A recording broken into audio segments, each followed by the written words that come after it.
On pourrait s'attendre que la Révolution eût changé le sort de la femme. Il n'en fut rien. Cette révolution bourgeoise fut respectueuse des institutions et des valeurs bourgeoises, et elle fut faite à peu près exclusivement par les hommes. Il est important de souligner que pendant tout l'Ancien Régime, ce furent les femmes des classes travailleuses qui connurent en tant que sexe le plus d'indépendance. La femme avait le droit de tenir un commerce et elle possédait toutes les capacités nécessaires à un exercice autonome de son métier. Elle prenait part à la production à titre de lingère, blanchisseuse, brunisseuse, revendeuse, etc. Elle travaillait soit à domicile, soit dans de petites entreprises. Son indépendance matérielle lui permettait une grande liberté de mœurs. La femme du peuple peut sortir, fréquenter les tavernes, disposer de son corps à peu près comme un homme. Elle est l'associée de son mari et son égale. C'est sur le plan économique et non sur le plan sexuel qu'elle subit l'oppression. Dans les campagnes, la paysanne prend une part considérable au travail rural. Elle est traitée en servante. Souvent, elle ne mange pas à la même table que le mari et les fils. Elle trime plus durement qu'eux et les charges de la maternité ajoutent à ses fatigues. Mais, comme dans les antiques sociétés agricoles, étant nécessaire à l'homme, elle en est aussi respectée. Leurs biens, leurs intérêts, leurs soucis sont communs. Elle exerce dans la maison une grande autorité. Ce sont ces femmes qui, du sein de leur vie difficile, auraient pu s'affirmer comme des personnes et réclamer des droits. Mais une tradition de timidité et de soumission pesait sur elles.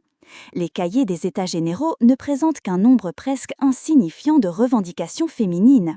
Elles se bornent à ceci: que les hommes ne puissent exercer les métiers qui sont l'apanage des femmes. Et certes, on voit les femmes aux côtés de leurs hommes dans les manifestations, les émeutes. Ce sont elles qui vont chercher à Versailles le boulanger, la boulangère et le petit mitron. Mais ce n'est pas le peuple qui a dirigé l'entreprise révolutionnaire, et ce n'est pas lui qui en a recueilli les fruits. Quant aux bourgeoises, quelques-unes se rallièrent avec ardeur à la cause de la liberté. Madame Roland, Lucile Desmoulins, Thérogne de Méricourt. L'une d'elles influença profondément le cours des événements, Charlotte Corday, lorsqu'elle assassina Marat. Il y eut quelques mouvements féministes. Olympe de Gouges proposa en 1789 une Déclaration des droits de la femme, symétrique à la Déclaration des droits de l'homme, où elle demande que tous les privilèges masculins soient abolis. En 1790, on retrouve les mêmes idées dans la motion de la pauvre Jacotte et dans d'autres libelles analogues. Mais malgré l'appui de Condorcet, ces efforts avortent et Olympe périt sur l'échafaud. À côté du journal L'Impatient qu'elle avait fondé, apparaissent d'autres feuilles, mais leur durée est éphémère. Les clubs féminins fusionnent pour la plupart avec les clubs masculins et sont absorbés par eux.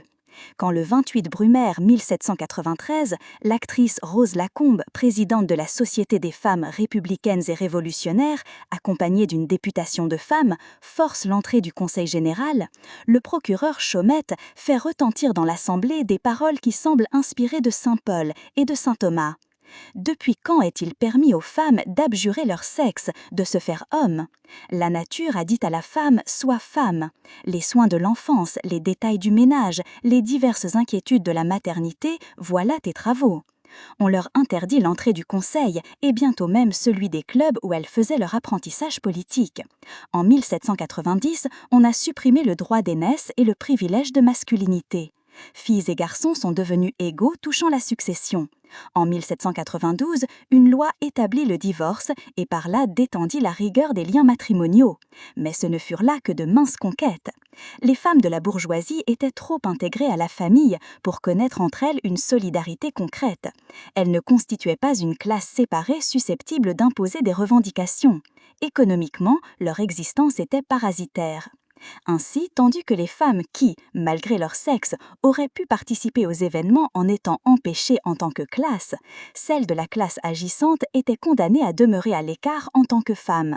C'est quand le pouvoir économique tombera aux mains des travailleurs qu'il deviendra possible à la travailleuse de conquérir des capacités que la femme parasite, noble ou bourgeoise, n'a jamais obtenues. Pendant la liquidation de la Révolution, la femme jouit d'une liberté anarchique. Mais quand la société se réorganise, elle est à nouveau durement asservie. Du point de vue féministe, la France était en avance sur les autres pays. Mais pour le malheur de la Française moderne, son statut a été décidé en temps de dictature militaire. Le Code Napoléon, qui fixe son sort pour un siècle, a beaucoup retardé son émancipation. Comme tous les militaires, Napoléon ne voit dans la femme qu'une mère. Mais héritier d'une révolution bourgeoise, il n'entend pas briser la structure de la société et donner à la mère la prééminence sur l'épouse. Il interdit la recherche de la paternité. Il définit avec dureté la condition de la fille-mère et celle de l'enfant naturel. Cependant, la femme mariée elle-même ne trouve pas de recours dans sa dignité de mère. Le paradoxe féodal se perpétue. Filles et femmes sont privées de la qualité de citoyens, ce qui leur interdit des fonctions telles que la profession d'avocat et l'exercice de la tutelle. Mais la femme célibataire jouit de la plénitude de ses capacités civiles, tandis que le mariage conserve le mendium. La femme doit obéissance à son mari. Il peut la faire condamner à la réclusion en cas d'adultère et obtenir le divorce contre elle. S'il tue la coupable prise en flagrant délit, il est excusable aux yeux de la loi, tandis que le mari n'est susceptible d'être frappé d'une amende que s'il amène une concubine au domicile conjugal. Et c'est en ce cas seulement que la femme peut obtenir le divorce contre lui. C'est l'homme qui fixe le domicile conjugal. Il a sur les enfants beaucoup plus de droits que la mère. Et, sauf au cas où la femme dirige une entreprise commerciale, son autorisation est nécessaire pour qu'elle puisse s'obliger. La puissance maritale s'exerce avec rigueur à la fois sur la personne de l'épouse et sur ses biens. Pendant tout le XIXe siècle, la jurisprudence ne fait que renforcer les rigueurs du Code, privant entre autres la femme de tout droit d'aliénation. En 1826, la Restauration abolit le divorce. L'Assemblée constituante de 1848 refuse de le rétablir. Il ne réapparaît qu'en 1884. Encore est-il très difficile à obtenir. C'est que la bourgeoisie n'a jamais été plus puissante, et cependant, elle comprend quelle menace implique la révolution industrielle. Elle s'affirme avec une autorité inquiète. La liberté d'esprit héritée du XVIIIe n'entame pas la morale familiale. Celle-ci demeure telle que la définissent au début du XIXe les penseurs réactionnaires que sont Joseph de Maistre et Bonal. Ceux-ci fondent sur la volonté divine la valeur de l'ordre et réclament une société rigoureusement hiérarchisée. La famille, cellule sociale indissoluble, sera le microcosme de la société. L'homme est à la femme ce que la femme est à l'enfant, ou le pouvoir est au ministre ce que le ministre est au sujet, dit Bonal. Ainsi, le mari gouverne, la femme administre, les enfants obéissent. Le divorce est bien entendu interdit, et la femme est confinée au foyer. Les femmes appartiennent à la famille et non à la société politique, et la nature les a faites pour les soins domestiques et non pour les fonctions publiques, dit encore Bonal. Dans la famille, que Le Play définit vers le milieu du siècle, ces hiérarchies sont respectées. D'une manière un peu différente, Auguste Comte réclame aussi la hiérarchie des sexes. Il y a entre eux des différences radicales à la fois physiques et morales qui, dans toutes les espèces animales et surtout dans la race humaine, les séparent profondément l'un de l'autre. La féminité est une sorte d'enfance continue qui éloigne la femme du type idéal de la race. Cette infantilité biologique se traduit par une faiblesse intellectuelle. Le rôle de cet être purement affectif, c'est celui d'épouse et de ménagère. Elle ne saurait entrer en concurrence avec l'homme. Ni la direction, ni l'éducation ne lui conviennent. Comme chez Bonal, la femme est confinée dans la famille et dans cette société en miniature, le père gouverne, car la femme est incapable de tout gouvernement, même domestique. Elle administre seulement et conseille. Son instruction doit être bornée. Les femmes et les prolétaires ne peuvent ni ne doivent devenir des auteurs, pas plus qu'ils ne le veulent. Et Comte prévoit que l'évolution de la société amènera la suppression totale du travail féminin à l'extérieur de la famille. Dans la seconde partie de son œuvre, Comte, influencé par son amour pour Clotilde de Vaux, exalte la femme jusqu'à en faire presque une divinité, l'émanation du grand être. C'est elle que dans le temple de l'humanité, la religion positiviste proposera à l'adoration du peuple. Mais c'est seulement par sa moralité qu'elle mérite ce culte. Tandis que l'homme agit, elle aime. Pureté et amour la rendent ici supérieure au mâle. Elle est plus profondément altruiste que lui. Mais selon le système positiviste, elle n'en reste pas moins enfermée dans la famille. Le divorce lui est interdit et il serait même souhaitable que son veuvage fût éternel. Elle n'a aucun droit économique ni politique, elle n'est qu'épouse et éducatrice. D'une manière plus cynique, Balzac exprime le même idéal. La destinée de la femme et sa seule gloire sont de faire battre le cœur des hommes, écrit-il dans La physiologie du mariage. La femme est une propriété que l'on acquiert par contrat. Elle est mobilière car la possession vaut titre, enfin la femme n'est à proprement parler qu'une annexe de l'homme. Il se fait ici le porte-parole de la bourgeoisie, dont l'antiféminisme redouble de vigueur par réaction contre la licence du XVIIIe et contre les idées progressistes qui la menacent. Ayant lumineusement exposé au début de La physiologie du mariage que cette institution dont l'amour est exclu conduit nécessairement la femme à l'adultère, Balzac exhorte l'époux à la tenir dans une totale sujétion s'il veut éviter le ridicule du déshonneur. Il faut lui refuser l'instruction et la culture, lui interdire tout ce qui lui permettrait de développer son individualité, lui imposer des vêtements incommodes, l'encourager à suivre un régime anémiant. La bourgeoisie suit exactement ce programme. Les femmes sont asservies à la cuisine, au ménage, on surveille jalousement leurs mœurs. On les enferme dans les rites d'un savoir-vivre qui entrave toute tentative d'indépendance.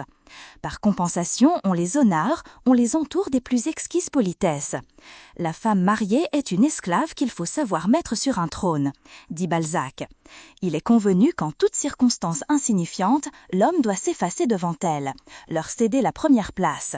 Au lieu de leur faire porter les fardeaux comme dans les sociétés primitives, on s'empresse de les décharger de toute tâche pénible et de tout souci. C'est les délivrer du même coup de toute responsabilité. On espère qu'ainsi, dupées, séduites par la facilité de leurs conditions, elles accepteront le rôle de mère et de ménagère dans lequel on veut les confiner. Et le fait est que la plupart des femmes de la bourgeoisie capitulent. Comme leur éducation et leur situation parasitaire les mettent sous la dépendance de l'homme, elles n'osent pas même présenter de revendications. Celles qui ont cette audace ne rencontrent guère d'écho. Il est plus facile de charger les gens de chaînes que de les enlever si les chaînes donnent de la considération, a dit Bernard Shaw. La femme bourgeoise tient à ses chaînes parce qu'elle tient à ses privilèges de classe. On lui explique inlassablement, et elle sait, que l'émancipation des femmes serait un affaiblissement de la société bourgeoise. Libérée du mal, elle serait condamnée au travail.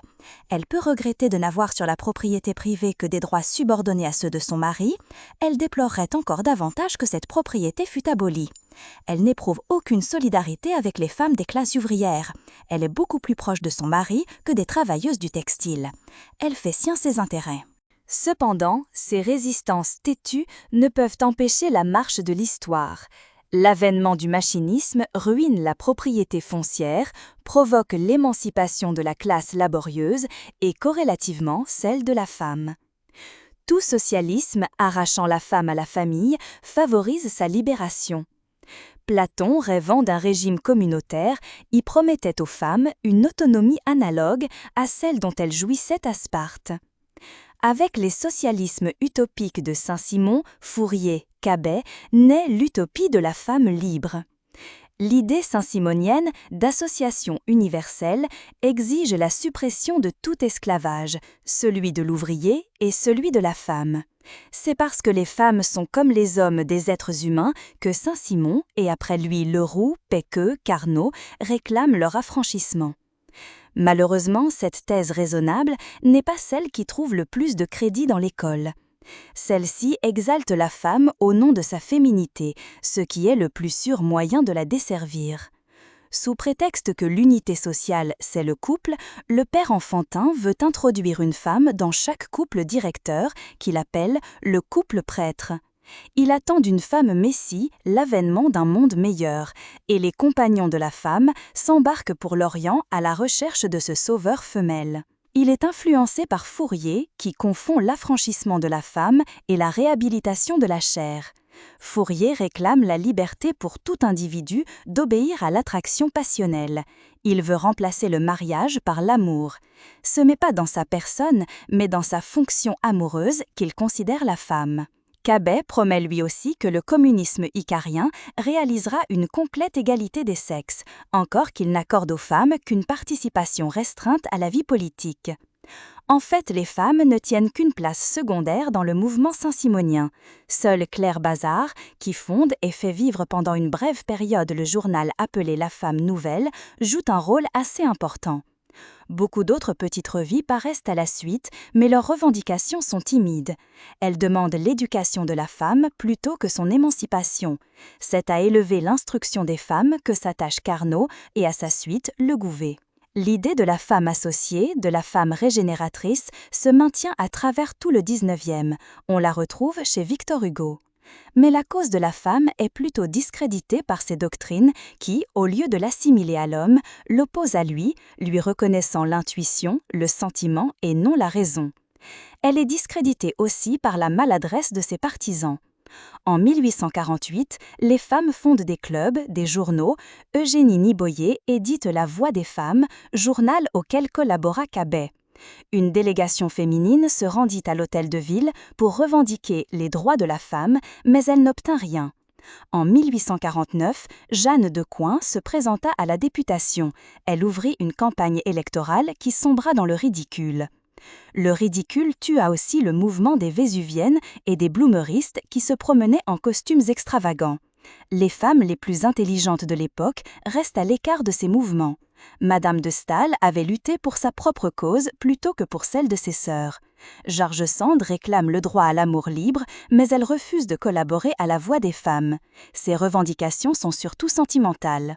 Flora Tristan croit à la rédemption du peuple par la femme, mais elle s'intéresse à l'émancipation de la classe ouvrière plutôt qu'à celle de son sexe. David Stern, Madame de Girardin, s'associe cependant au mouvement féministe. Dans l'ensemble, le mouvement réformiste qui se développe au XIXe est favorable au féminisme du fait qu'il cherche la justice dans l'égalité. Il y a une remarquable exception, c'est Proudhon. Sans doute à cause de ses racines paysannes, il réagit violemment contre le mysticisme saint-simonien. Il demeure partisan de la petite propriété et du même coup, il confine la femme au foyer. Ménagère ou courtisane, c'est le dilemme dans lequel il l'enferme. Jusque-là, les attaques contre le féminisme avaient été menées par les conservateurs qui combattaient aussi âprement le socialisme. Le Charivari, entre autres, trouvait là une inépuisable source de plaisanterie. C'est Proudhon qui rompt l'alliance entre féminisme et socialisme. Il proteste contre le banquet des femmes socialistes présidé par Leroux, il fulmine contre Jeanne de Coin. Dans l'ouvrage intitulé La justice, il pose que la femme doit demeurer dans la dépendance de l'homme. Lui seul compte en tant qu'individu social. Il n'y a pas dans le couple une association, ce qui supposerait l'égalité, mais union. La femme est inférieure à l'homme, d'abord parce que sa force physique n'est que les 2/3 de celle du mâle, ensuite parce qu'elle est intellectuellement et moralement inférieure dans la même mesure. Sa valeur est dans l'ensemble 2 fois 2 fois 2 contre 3 fois 3 fois 3, soit les 8/27 de celle du sexe fort. Deux femmes, Madame Adam et Madame d'Héricourt, lui ayant répondu, l'une avec fermeté, la seconde avec une exaltation moins heureuse, Proudhon rétorque par la pornocratie ou la femme dans les temps modernes. Cependant, comme tous les antiféministes, il adresse d'ardentes litanies à la vraie femme, esclave et miroir du mal. Malgré cette dévotion, il dut lui-même reconnaître que la vie qu'il lui imposa ne rendit pas sa propre épouse heureuse. Les lettres de Madame Proudhon ne sont qu'une longue lamentation. Ce ne sont pas ces débats théoriques qui influent sur le cours des événements. Plutôt, ils les reflètent avec hésitation. La femme reconquiert une importance économique qu'elle avait perdue depuis les époques préhistoriques parce qu'elle s'échappe du foyer et prend à l'usine une nouvelle part à la production. C'est la machine qui permet ce bouleversement car la différence de force physique entre travailleurs mâles et femelles se trouve en un grand nombre de cas annulée. Comme le brusque essor de l'industrie réclame une main-d'œuvre plus considérable que celle qui est fournie par les travailleurs mâles, la collaboration des femmes est nécessaire. C'est là la grande révolution qui transforme au XIXe le sort de la femme et qui ouvre pour elle une ère neuve. Marx et Engels en mesurent toute la portée et ils promettent aux femmes une libération impliquée par celle du prolétariat. En effet, la femme et le travailleur ont tous deux ceci de commun qu'ils sont des opprimés, dit Bebel. Et tous deux échapperont ensemble à l'oppression grâce à l'importance que prendra à travers l'évolution technique leur travail producteur. Engels montre que le sort de la femme est étroitement lié à l'histoire de la propriété privée. Une catastrophe a substitué le patriarcat au régime de droit maternel et a asservi la femme au patrimoine. Mais la révolution industrielle est la contrepartie de cette déchéance et aboutira à l'émancipation féminine. Il écrit « La femme ne peut être émancipée que lorsqu'elle prend part dans une grande mesure sociale à la production et n'est plus réclamée par le travail domestique que dans une mesure insignifiante. » Et ceci n'est devenu possible que dans la grande industrie moderne qui non seulement admet sur une grande échelle le travail de la femme, mais encore l'exige formellement. Au début du 19e, la femme était plus honteusement exploitée que les travailleurs de l'autre sexe. Le travail à domicile constituait ce que les Anglais appellent le sweating system. Malgré un travail continu, l'ouvrière ne gagnait pas assez pour subvenir à ses besoins. Jules Simon dans l'Ouvrière et même le conservateur Leroy-Beaulieu dans Le travail des femmes au 19e, publié en 1873, dénoncent des abus odieux. Ce dernier déclare que plus de 200 000 ouvrières françaises ne gagnaient pas 50 centimes par jour. On comprend qu'elles se soient hâtées d'émigrer vers les manufactures. D'ailleurs, il ne leur resta bientôt hors des ateliers que les métiers d'aiguille, le blanchissage et la domesticité, tous métiers d'esclaves payés à des salaires de famine. Même la dentelle, la bonnetterie, etc. sont accaparés par l'usine. En revanche, il y a des offres d'emploi massives dans les industries du coton, de la laine et de la soie. Les femmes sont surtout utilisées dans les ateliers de filature et de tissage. Les patrons souvent les préfèrent aux hommes. Elles font du meilleur travail et moins payées. Cette formule cynique éclaire le drame du travail féminin.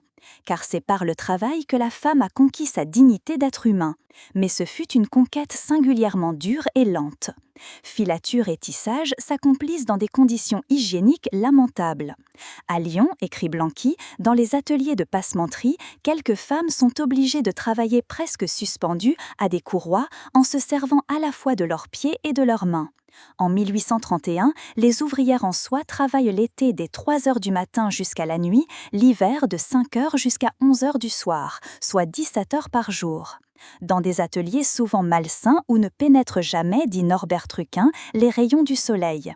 La moitié de ces jeunes filles deviennent poitrinaires avant la fin de leur apprentissage. Lorsqu'elles se plaignent, on les accuse de faire des grimaces, 57.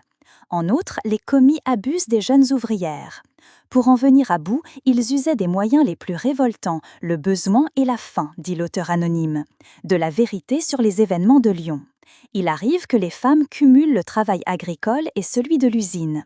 On les exploite cyniquement.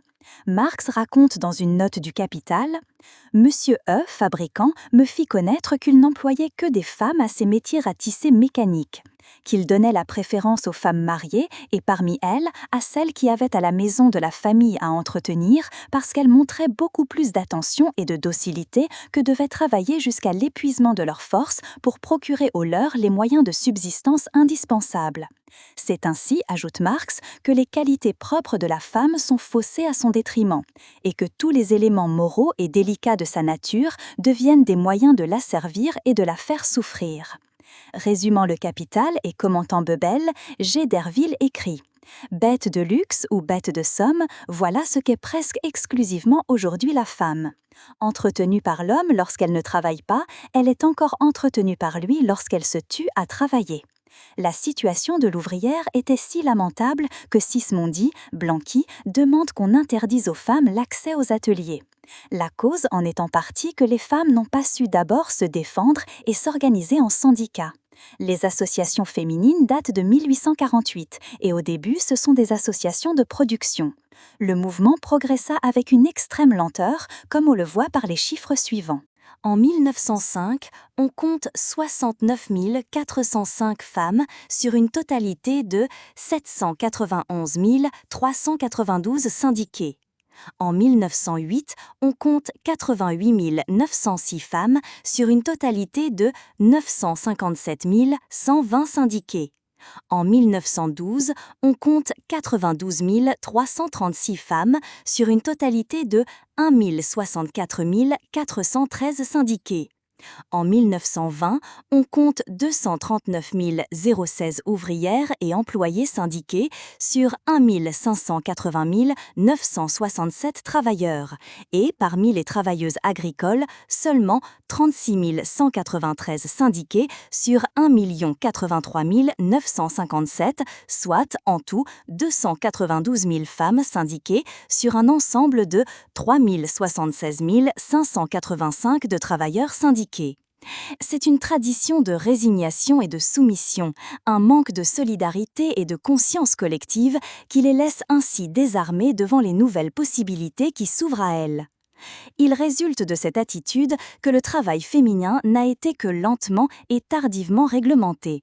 Il faut attendre jusqu'en 1874 pour que la loi intervienne, et encore, malgré les campagnes menées sous l'Empire, il n'y a que 2 dispositions touchant les femmes. L'une interdite aux mineurs le travail de nuit et exige qu'on les laisse chômer le dimanche et les jours fériés.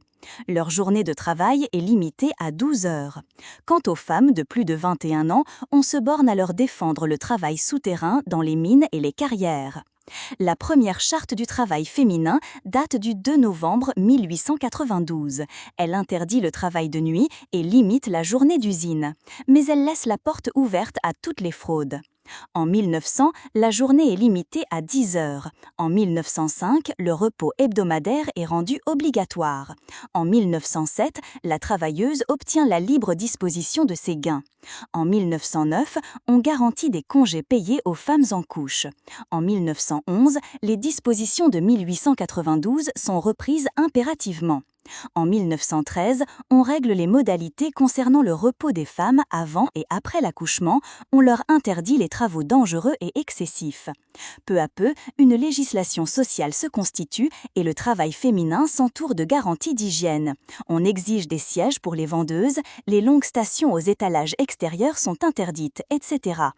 Le BIT a abouti à des conventions internationales concernant les conditions sanitaires du travail féminin, les congés à octroyer en cas de grossesse, etc. Une seconde conséquence de l'inertie résignée des travailleuses, ce furent les salaires dont elles durent se contenter.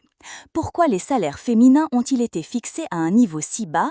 C'est un phénomène dont on a proposé diverses explications et qui tient à un ensemble de facteurs. Il est insuffisant de dire que les besoins des femmes sont moindres que ceux des hommes, ce n'est là qu'une justification postérieure. Plutôt, les femmes, comme on a vu, n'ont pas su se défendre contre leurs exploiteurs. Elles avaient à affronter la concurrence des prisons qui jetaient sur le marché des produits fabriqués sans frais de main-d'œuvre. Elles se faisaient concurrence les unes aux autres. Il faut en outre remarquer que c'est au sein d'une société où subsiste la communauté conjugale que la femme cherche à s'émanciper par le travail. Liée au foyer de son père, de son mari, elle se contente le plus souvent d'apporter dans le ménage un appoint. Elle travaille hors de la famille, mais pour celle-ci. Et puisqu'il ne s'agit pas pour l'ouvrière de subvenir à la totalité de ses besoins, elle est amenée à accepter une rémunération très inférieure à celle qu'exige un homme. Une quantité importante de femmes se contentant de salaires de rabais, tout l'ensemble du salaire féminin s'est bien entendu aligné à ce niveau qui est le plus avantageux pour l'employeur. En France, d'après l'enquête menée en 1889-1893, pour une journée de travail égale à celle de l'homme, l'ouvrière n'obtenait que la moitié de la paye masculine. D'après l'enquête de 1908, les plus hauts gains horaires des ouvrières à domicile ne dépassaient pas 20 centimes l'heure et descendaient jusqu'à 5 centimes. Il était impossible à la femme ainsi exploitée de vivre sans aumône ou sans un protecteur. En Amérique, en 1918, la femme n'a que la moitié du salaire masculin. Vers cette époque, pour la même quantité de charbon extraite des mines allemandes, la femme gagnait environ 25% de moins que l'homme. Entre 1911 et 1943, les salaires féminins en France se sont relevés un peu plus rapidement que ceux des hommes, mais ils sont demeurés nettement inférieurs. Si les employeurs ont accueilli avec empressement les femmes à cause des bas salaires qu'elles acceptaient, ce même fait a provoqué des résistances du côté des travailleurs masculins. Entre la cause du prolétariat et celle des femmes, il n'y a pas eu une solidarité aussi immédiate que Bebel et Engels ne le prétendaient. Le problème s'est présenté un peu de la même manière qu'aux USA à propos de la main-d'œuvre noire. Les minorités les plus opprimées d'une société sont volontiers utilisées par les oppresseurs comme une arme contre l'ensemble de la classe à laquelle elles se rattachent. Du même coup, elles apparaissent d'abord comme ennemies et il faut une conscience plus profonde de la situation pour que les intérêts des Noirs et des Blancs, des ouvrières et des ouvriers réussissent à se coaliser au lieu de s'opposer les uns aux autres. On comprend que les travailleurs mâles aient d'abord vu dans cette concurrence à bon marché une menace redoutable et qu'ils se soient montrés hostiles. C'est seulement quand les femmes ont été intégrées à la vie syndicale qu'elles ont pu défendre leurs propres intérêts et cesser de mettre en danger ceux de la classe ouvrière dans son ensemble. En dépit de toutes ces difficultés, l'évolution du travail féminin s'est poursuivie. En 1900, on comptait encore en France 900 000 ouvrières à domicile qui fabriquaient des vêtements, des objets de cuir et de peau, des couronnes mortuaires, des sacs, des verroteries, des articles de Paris, mais ce nombre a diminué considérablement. En 1906, 42% des femmes en âge de travailler, entre 18 et 60 ans, étaient employées dans l'agriculture, l'industrie, le commerce, les banques, les assurances, les bureaux, les professions libérales. Ce mouvement a été précipité dans le monde entier par la crise de main-d'œuvre de 14-18 et par celle de la dernière guerre mondiale. La petite bourgeoisie, la bourgeoisie moyenne, se sont décidées à le suivre et les femmes ont envahi aussi les professions libérales. D'après un des derniers recensements d'avant la dernière guerre, on trouve que sur la totalité des femmes de 18 à 60 ans, environ 42% travaillent en France, 37% en Finlande, 34,2% en Allemagne, 27,7% aux Indes, 26,9% en Angleterre, 19,2% aux Pays-Bas, 17,7% aux USA. Mais en France et aux Indes, c'est à cause de l'importance du travail rural que les chiffres sont si élevés. Si on excepte la paysannerie, on trouve en France en 1940 environ 500 chefs d'établissement, 1 million d'employés, 2 millions d'ouvrières, 1,5 million d'isolés ou de chômeuses. Parmi les ouvrières, il y a 650 000 domestiques. 1,2 million travaillent dans les industries de transformation, dont 440 000 dans l'industrie textile, 315 000 dans le vêtement, 380 000 à domicile comme couturières. Pour le commerce, les professions libérales, les services publics, France, Angleterre et USA viennent à peu près au même rang. Un des problèmes essentiels qui se posent à propos de la femme, c'est, avons-nous vu, la conciliation de son rôle reproducteur et de son travail producteur. La raison profonde qui, à l'origine de l'histoire, voue la femme au travail domestique et lui interdit de prendre part à la construction du monde, c'est son asservissement à la fonction génératrice. Chez les femelles animales, il y a un rythme du rut et des saisons qui assure l'économie de leur force.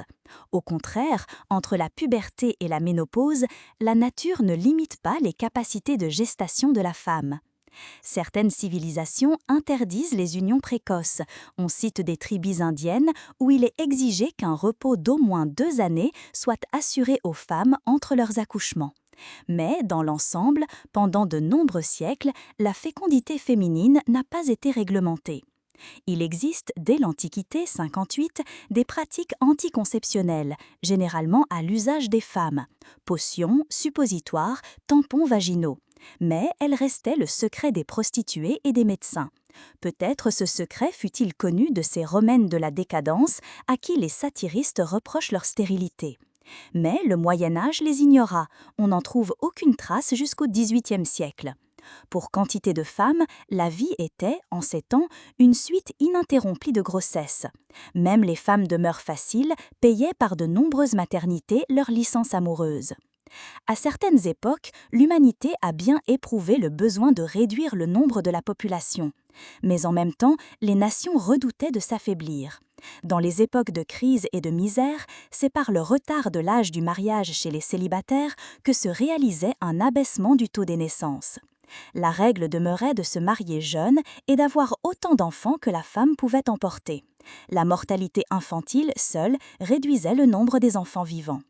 Déjà au XVIIe, l'abbé de Pur proteste contre l'hydropysie amoureuse à laquelle les femmes sont condamnées, et Madame de Sévigné recommande à sa fille d'éviter de trop fréquentes grossesses. Mais c'est au XVIIIe que la tendance malthusienne se développe en France. D'abord les classes aisées, puis l'ensemble de la population estiment raisonnable de limiter, selon les ressources des parents, le nombre des enfants. et les procédés anticonceptionnels commencent à s'introduire dans les mœurs.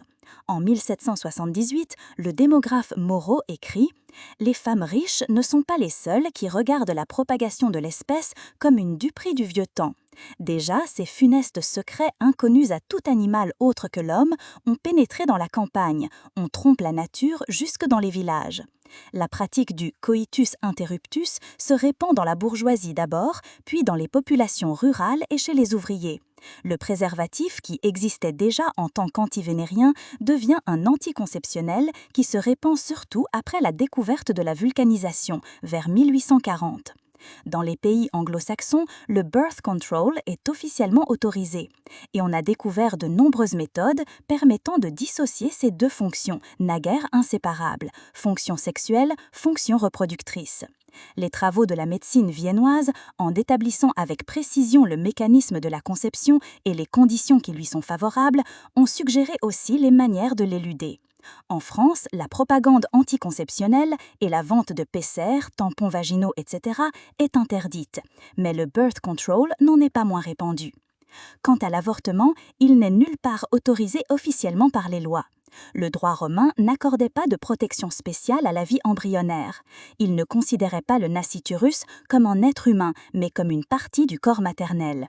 Partus antequam edatur, mulieris portio est vel viscerum. Au temps de la décadence, l'avortement apparaît comme une pratique normale et le législateur, quand il voulut encourager les naissances, n'osa pas l'interdire. Si la femme avait refusé l'enfant contre la volonté de son mari, celui-ci pouvait la faire punir. Mais c'était sa désobéissance qui constituait un délit. Dans l'ensemble de la civilisation orientale et gréco-romaine, l'avortement est admis par la loi. C'est le christianisme qui a bouleversé sur ce point les idées morales, en douant l'embryon d'une âme. Alors l'avortement devint un crime contre le fœtus lui-même. Toute femme qui fait en sorte qu'elle ne puisse engendrer autant d'enfants qu'elle pourrait se rend coupable d'autant d'homicides, de même que la femme qui cherche à se blesser après la conception, dit saint Augustin. À Byzance, l'avortement n'entraînait qu'une relégation temporaire. Chez les barbares qui pratiquaient l'infanticide, il n'était blâmé que s'il avait été perpétré par violence, contre le gré de la mère. On le rachetait en payant le prix du sang.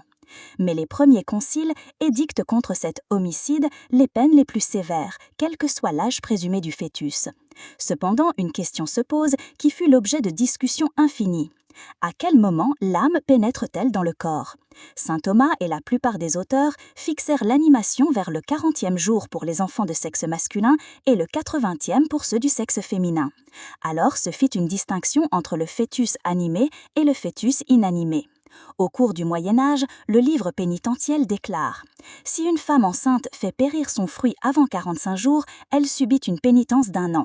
Si c'est au bout de 60 jours, de 3 ans. Enfin, si l'enfant est déjà animé, elle doit être traitée en homicide. » Cependant, le livre ajoute « Il y a une grande différence entre la femme pauvre qui détruit son enfant pour la peine qu'elle a à le nourrir et celle qui n'a d'autre but que de cacher le crime de fornication. » En 1556, Henri II publia un édit célèbre sur le recel de la grossesse. Le simple recel étant puni de mort, on en déduisit qu'à plus forte raison la peine devait être appliquée aux manœuvres abortives.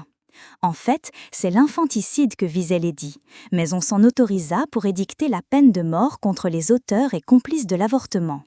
La distinction entre fœtus animé et inanimé disparut vers le XVIIIe. À la fin du siècle, Beccaria, dont l'influence fut considérable en France, plaida en faveur de la femme qui refuse l'enfant. Le Code de 1791 excuse celle-ci, mais punit ses complices de 20 ans de fer. L'idée que l'avortement est un homicide disparaît au XIXe. On le considère plutôt comme un crime contre l'État.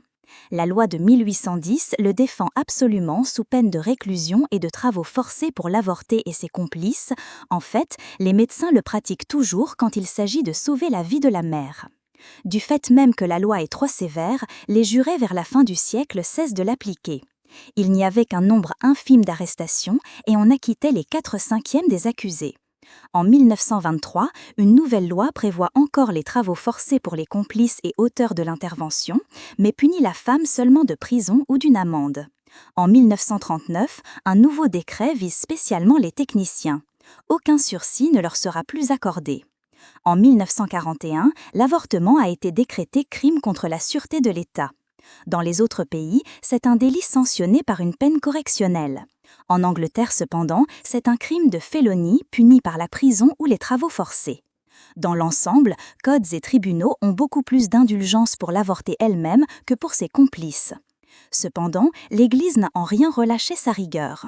Le Code du droit canonique, promulgué le 27 mars 1917, déclare « Ceux qui procurent l'avortement sans en excepter la mère, une fois l'effet obtenu, encourent une excommunication lato sententio réservée à l'ordinaire. Aucune raison ne peut être allégée, même le danger de mort couru par la mère. » Le pape a encore déclaré tout récemment qu'entre la vie de la mère et celle de l'enfant, il faut sacrifier la première. En effet, la mère étant baptisée peut gagner le ciel. Curieusement, l'enfer n'intervient jamais dans ses calculs, tandis que le fœtus est voué au limbe à perpétuité, 62. C'est seulement pendant une courte période que l'avortement a été officiellement autorisé. En Allemagne avant le nazisme, en URSS avant 1936. Mais malgré religion et loi, il tient dans tous les pays une place considérable. En France, on en compte chaque année de 800 000 à 1 million, soit autant que de naissances. Les 2/3 des avortés étant des femmes mariées, beaucoup ayant déjà 1 ou 2 enfants. Malgré les préjugés, les résistances, les survivances d'une morale périmée, on a donc vu se réaliser le passage d'une fécondité libre à une fécondité dirigée par l'État ou les individus. Les progrès de l'obstétrique ont considérablement diminué les dangers de l'accouchement, les souffrances de l'enfantement sont en train de disparaître. Ces jours-ci, mars 1949, on a décrété en Angleterre que l'emploi de certaines méthodes d'anesthésie était obligatoire. Elles sont déjà généralement appliquées aux USA et commencent à se répandre en France. Par l'insémination artificielle s'achève l'évolution qui permettra à l'humanité de maîtriser la fonction reproductrice. En particulier, ces changements ont pour la femme une immense importance. Elle peut réduire le nombre de ses grossesses, les intégrer rationnellement à sa vie au lieu d'en être l'esclave. À son tour, la femme, au cours du 19e, s'affranchit de la nature. Elle conquiert la maîtrise de son corps. Soustraite en très grande partie aux servitudes de la reproduction, elle peut assumer le rôle économique qui se propose à elle et qui lui assurera la conquête de sa personne tout entière. C'est par la convergence de ces 2 facteurs, participation à la production, affranchissement de l'esclavage de la reproduction, que s'explique l'évolution de la condition de la femme. Comme Engels l'avait prévu, son statut social et politique devait nécessairement se transformer. Le mouvement féministe, ébauché en France par Condorcet, en Angleterre par Mary Wollstonecraft dans son ouvrage Vindication of the Rights of Women, et repris au début du siècle par les Saint-Simoniens, n'avait pu aboutir tant qu'il manquait de bases concrètes. À présent, les revendications de la femme vont prendre tout leur poids. Elles se feront entendre au sein même de la bourgeoisie. Par suite du rapide développement de la civilisation industrielle, la propriété foncière se trouve en recul par rapport à la propriété mobilière. Le principe de l'unité du groupe familial perd de sa force. La mobilité du capital permet à son détenteur, au lieu d'être possédé par sa fortune, de la posséder sans réciprocité et de pouvoir en disposer. C'est à travers le patrimoine que la femme est substantiellement attachée à l'époux. Le patrimoine aboli, ils ne sont plus que juxtaposés et les enfants même ne constituent pas un lien d'une solidité comparable à celui de l'intérêt.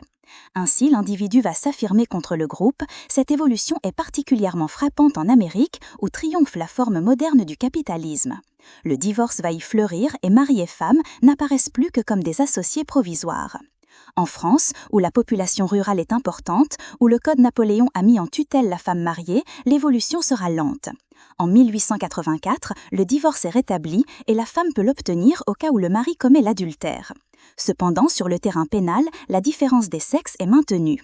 L'adultère n'étant délit que s'il est perpétré par la femme. Le droit de tutelle, accordé avec restriction en 1907, n'est pleinement conquis qu'en 1917. En 1912, on a autorisé la recherche de la paternité naturelle. Il faut attendre 1938 et 1942 pour voir modifier le statut de la femme mariée. Alors, on abroge le devoir d'obéissance, quoique le père demeure le chef de famille. Il fixe le domicile, mais la femme peut s'opposer à son choix si elle apporte des raisons valables. Ses capacités sont accrues. Cependant, dans la formule embarrassée « la femme mariée a pleine capacité de droit », cette capacité n'est limitée que par le contrat de mariage et la loi. La dernière partie de l'article conteste la première. L'égalité des époux n'est pas encore réalisée. Quant au droit politique, ce n'est pas sans peine qu'en France, en Angleterre, aux USA, ils ont été conquis. En 1867, Stuart Mill faisait devant le Parlement anglais le premier plaidoyer en faveur du vote des femmes qui a jamais été officiellement prononcé. Il réclamait impérieusement dans ses écrits l'égalité de la femme et de l'homme au sein de la famille et de la société. Je suis convaincu que les relations sociales des deux sexes, qui subordonnent un sexe à l'autre au nom de la loi, sont mauvaises en elles-mêmes et forment l'un des principaux obstacles qui s'opposaient au progrès de l'humanité. Je suis convaincu qu'il doit faire place à une égalité parfaite. À sa suite, les Anglaises s'organisent politiquement sous la conduite de Mrs. Fassett. Les Françaises se rangent derrière Maria Dera Helms, qui, entre 1868 et 1861, étudie dans une série de conférences publiques le sort de la femme.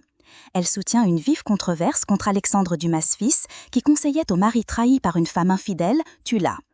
Ce fut Léon Richier qui fut le véritable fondateur du féminisme. Il créa en 1869 les droits de la femme et organisa le Congrès international du droit tenu en 1878. La question du droit de vote ne fut pas encore abordée. Les femmes se bornèrent à réclamer des droits civils. Pendant 30 ans, le mouvement resta très timide en France comme en Angleterre. Cependant, une femme, Hubertine Auclair, ouvrait une campagne suffragiste. Elle créa un groupement, le Suffrage des femmes, et un journal, La Citoyenne. De nombreuses sociétés se constituèrent sous son influence, mais leur action ne fut guère efficace. Cette faiblesse du féminisme a sa source dans ses divisions intestines. À vrai dire, comme on l'a déjà signalé, les femmes ne sont pas solidaires en tant que sexe. Elles sont d'abord liées à leur classe. Les intérêts des bourgeoises et ceux des femmes prolétaires ne se recouvrent pas. Le féminisme révolutionnaire reprend la tradition saint-simonienne et marxiste. Il faut noter d'ailleurs qu'une Louise Michel se prononce contre le féminisme parce que ce mouvement ne fait que détourner des forces qui doivent être tout entièrement employées dans la lutte des classes. Par l'abolition du capital, le sort de la femme se trouvera réglé. En 1879, le Congrès socialiste a proclamé l'égalité des sexes. Et dès lors, l'alliance féminisme-socialisme ne sera plus dénoncée. Mais puisque c'est de l'émancipation des travailleurs en général que les femmes attendent la liberté, elles ne s'attachent que de manière secondaire à leur cause propre. Au contraire, les bourgeoises réclament des droits nouveaux au sein de la société telle qu'elle est et elles se défendent d'être des révolutionnaires. Elles veulent introduire dans les mœurs des réformes vertueuses, suppression de l'alcoolisme, de la littérature pornographique, de la prostitution. En 1892 se réunit le congrès appelé Congrès féministe qui a donné son nom au mouvement. Il n'en sort pas grand-chose. Cependant, en 1897, passe une loi qui permet à la femme d'être témoin dans les actes des tribunaux. Mais une doctoresse en droit qui prétend s'inscrire au barreau est déboutée de sa demande. En 1898, elles obtiennent l'électorat au tribunal de commerce. L'électorat est l'éligibilité au Conseil supérieur du travail, l'admission au Conseil supérieur de l'assistance publique et à l'école des beaux-arts. En 1900, un nouveau congrès rassemble les féministes, mais il n'aboutit pas non plus à de grands résultats. Cependant, pour la première fois en 1901, la question du vote féminin est posée par Viviani devant la Chambre. Il propose d'ailleurs de limiter le suffrage aux célibataires et aux divorcés. À ce moment, le mouvement féministe gagne en importance. En 1909 est fondée l'Union française pour le suffrage des femmes, dont l'animatrice est Madame Brunswick. Elle organise des conférences, des meetings, des congrès, des manifestations. En 1909, Buisson dépose un rapport sur une proposition de Dussossois accordant aux femmes l'électorat aux assemblées locales. En 1910, Thomas fait une proposition en faveur du suffrage féminin. Renouvelée en 1918, elle triomphe en 1919 devant la Chambre, mais elle échoue en 1922 devant le Sénat. La situation est assez complexe. Au féminisme révolutionnaire, au féminisme dit indépendant de Madame Brunswick, s'est adjoint un féminisme chrétien. Benoît XV, en 1919, s'est prononcé en faveur du vote des femmes. Mais la paire Sertillanges font une ardente propagande en ce sens. Les catholiques pensent en effet que les femmes représentent en France un élément conservateur et religieux. C'est bien ce que craignent les radicaux. La vraie raison de leur opposition, c'est qu'ils ont peur d'un déplacement de voix s'ils permettent aux femmes de voter. Au Sénat, de nombreux catholiques, le groupe de l'Union républicaine et d'autre part, les partis d'extrême gauche sont pour le vote des femmes. Mais la majorité de l'Assemblée est contre. Jusqu'en 1932, elle use de procédés dilatoires et se refuse à discuter les propositions concernant le suffrage féminin. En 1932, néanmoins, la Chambre ayant voté par 319 voix contre 1 l'amendement accordant aux femmes l'électorat et l'éligibilité, le Sénat ouvre un débat qui dure pendant plusieurs séances. L'amendement est rejeté. Le compte-rendu paru à l'officiel est des plus significatifs. On y trouve tous les arguments que les antiféministes ont développés pendant un demi-siècle dans des ouvrages dont l'énumération même serait fastidieuse. En premier lieu viennent les arguments galants, du genre « nous aimons trop la femme pour laisser les femmes voter ». On exalte à la manière de Proudhon la vraie femme qui accepte le dilemme courtisane ou ménagère. La femme perdrait son charme en votant. Elle est sur un piédestal, qu'elle n'en descende pas. Elle a tout à perdre et rien à gagner en devenant électrice. Elle gouverne les hommes sans avoir besoin de bulletins de vote, etc. Plus gravement, on objecte l'intérêt de la famille. La place de la femme est à la maison. Les discussions politiques amèneraient la discorde entre époux. Certains avouent un antiféminisme modéré. Les femmes sont différentes de l'homme. Elles ne font pas de service militaire. Les prostituées voteront-elles ? Et d'autres affirment avec arrogance leur supériorité mâle. Voter est une charge et non un droit. Les femmes n'en sont pas dignes. Elles sont moins intelligentes et moins instruites que l'homme. Si elles votaient, les hommes s'effémineraient. Leur éducation politique n'est pas faite. Elles voteraient selon le mot d'ordre du mari. Si elles veulent être libres, qu'elles s'affranchissent d'abord de leur couturière. On propose aussi cet argument d'une superbe naïveté. Il y a plus de femmes que d'hommes en France. En dépit de la pauvreté de toutes ces objections, il a fallu attendre jusqu'en 1945 pour que la Française acquiert ses capacités politiques. La Nouvelle-Zélande avait accordé à la femme dès 1893 la plénitude de ses droits. L'Australie suit en 1908. Mais en Angleterre, en Amérique, la victoire a été difficile. L'Angleterre victorienne cantonnait impérieusement la femme au foyer. Jane Austen se cachait pour écrire. Il fallait beaucoup de courage ou un destin exceptionnel pour devenir George Eliot, Émilie Brontë. En 1888, un savant anglais écrivait « Les femmes non seulement ne sont pas la race, elles ne sont même la moitié de la race, mais une sous-espèce destinée uniquement à la reproduction. » Mrs. Fawcett fonde vers la fin du siècle le mouvement suffragiste, mais c'est comme en France un mouvement timide. C'est vers 1903 que les revendications féminines prennent une tournure singulière. La famille Pankhurst crée à Londres la Women's Social and Political Union, qui est alliée au Parti travailliste et qui entreprend une action résolument militante. C'est la première fois dans l'histoire qu'on voit les femmes tenter un effort en tant que femmes. C'est ce qui donne un intérêt particulier à l'aventure des suffragettes d'Angleterre et d'Amérique. Elles mènent pendant 15 ans une politique de pression qui rappelle par certains côtés l'attitude d'un Gandhi. Se refusant la violence, elles en inventent plus ou moins ingénieusement des succès d'année. Elles envahissent Albert Hall pendant les meetings du Parti libéral en brandissant des bannières de calicot où sont inscrits les mots « Vote for Women ». Elles pénètrent de force dans le cabinet de Lord Asquith, elles tiennent des meetings dans Hyde Park ou à Trafalgar Square, elles défilent dans les rues en portant des pancartes, elles font des conférences. Au cours des manifestations, elles insultent les policiers ou les attaquent à coups de pierre de manière à susciter des procès.